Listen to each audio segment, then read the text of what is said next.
พญากานานาคราชพื้นนากาอันนอนลับหลีพระเป็นเจ้าประมาณ1 สู่ 2 ตื่น 1 ปอกวันเลือน6ม้วนเหมือนพระเป็นเจ้าและหับเขานำนมมัทุปายาซาที่นางสุสาตาพระเป็นเจ้าก็ส่งเขานำนมตา49 กำสีเย้าไหว้สีพระเป็นเจ้าส่งเย้าในพระเป็นเจ้าก็ไปกว่าที่แม่น้ำในรันจราเสียเย้าสั่งเอาป้านคำนั่นปล่อยลงเนื้อแม่น้ำเสอธิษฐานว่าสั่งว่าได้ไล่เป็นพระในวันเมื่อในอยู่ซึ่งแค่นตัวเฮาป้านคำในไหลขึ้นซ้อมแม่น้ำเสกำในอยู่เมื่อพ้องหนังนั้นอันเป็นป้านคำนั่นก็ไหลขึ้นซ้อมน้ำกว่ามอก80 ศอกเสเย้ากว่าขึ้นอยู่เย้าก็สมลงเนื้อน้ำกว่ากำเหลียวเพราะว่าป้านคำนั่นสมลงกว่าเตอน้ำนั่นเย้าในก็ไหลลงกว่าว่างซ่อนเสนอป้านคำ3 ป้านอันมีไว้อยู่เตอน้ำนั่นเสียงหลังตริกในอยู่โตนานากาโตหนึ่งอันตึกนอนรับอยู่เตอน้ำนั่นเพราะว่านากาโตนั่นและยินเสียงป้านคำนั่นเย้าในก็ตุกเสตื่นกำเหลียวเสียเย้าก็ลาดว่ามีพระเป็นเจ้าปอมาแทงเย้าห้านใน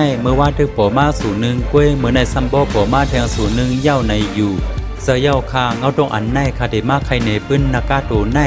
นากาโตในเป็นลูกชายของคุณนากากัสยาป้าและนางกัททะลูนากาโตในอยู่เสวยเตอเมนน้ำนิลันสรามันเป็นนากาตัวนอนรับนานตื่นนานากาโตในได้ตื่นหนึ่งบกต่อเมื่อพระเป็นเจ้าปอมา1 สู่นั่นกล้วยเมื่อปวนมามีพระเป็นเจ้าปอมาเย้า3 สู่1พระเป็นเจ้ากากุสัน2พระเป็นเจ้าโกนากัมมนา3พระเป็นเจ้ากัสซัปป้า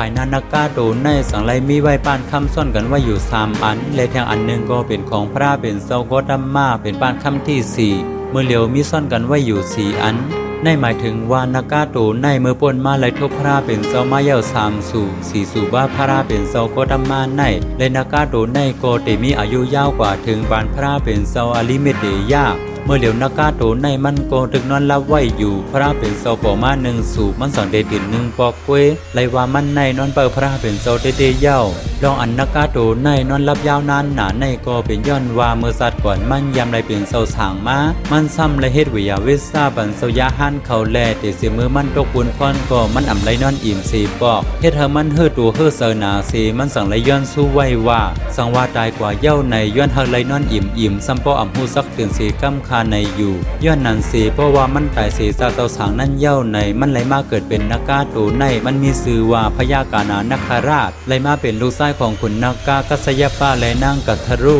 มันนอนอยู่ในเมืองผีนากาเขานั่นเย้านากาอันว่าในเขาเป็นครึ่งผีครึ่งซาดเย้าและปืนนากาโตในก็สุเย้ากว่าสีดีในเขาวนว่าปืนนั้นไหลลาดในมาในเดบันตั้งหูทหารหลายๆก็เลยอยู่อินภายใต้10 ใครในขึ้นปืนคาเฮาหมอกโมขาวหมอสุงคา